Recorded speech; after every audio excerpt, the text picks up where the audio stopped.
I snap, not really caring if the whole world watches me walk away from this man. I don't owe him anything, least of all civility. You little bitch, he growls, grabbing for my arm. Touch me, and I'll rip your balls off, you miserable short-dick child predator, I shout, saying exactly what I should have said when I was 16. Everyone around us falls completely silent. Jimmy blanches, his face going white before pure hatred lights his eyes like hellfire. His face turns red. You're going to regret that, he mutters. No, I won't, I vow. It's the truth. He sneers at me and then shoves his way through the crowd around us, disappearing. Only then do I see the half-dozen onlookers with phones pointed in my direction. They caught it all on camera. Crap. I knew I should have stayed in California where I belong. Chapter 1. Autumn. Now. We should hire a hitman, Andreas. Surely you know one. My older brother arches a dark brow, looking at me across his ridiculously large desk. What the fuck makes you think I know a hitman, Autumn? I shrug. Seem like a good bet? Autumn. He pinches the bridge of his nose, expelling a heavy breath. You don't need a hitman. You need a lawyer. I know, I cry, throwing my hands up in the air as I glare at my older brother. I can read, Andreas Romano.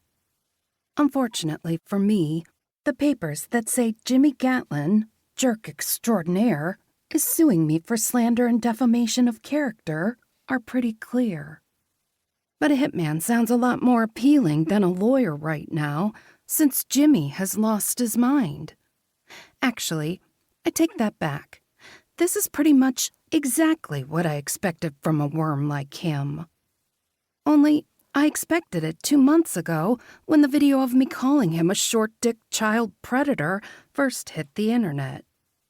The whole world has been calling him short-dick man ever since, and he hates every minute of it. I don't feel bad for him. Frankly, it's about time the world knows who he really is. But the fact that he's suing me for millions is making me cranky. The last time I went to court, the judge sentenced me to jail for 3 days. It wasn't fun for me.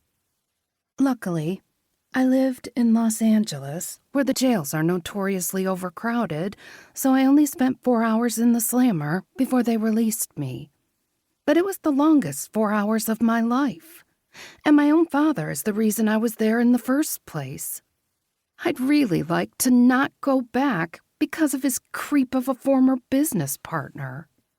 I doubt Texas jail is any better than Los Angeles jail. He wants my inheritance. It's the only thing that makes any sense. 8 years ago, when he sent me that disgusting picture, our father forced him out of the company and took everything from him.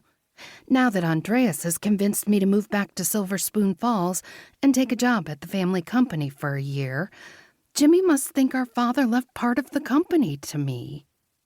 As if the old man would ever leave a woman in charge of his precious baby, especially this woman. I'm the reason the EPA found out about the company's illegal dumping. He's the reason I have a criminal record. He wouldn't leave me the company if I was his only heir. But he didn't leave me destitute either. Like Andreas, I have millions in the bank.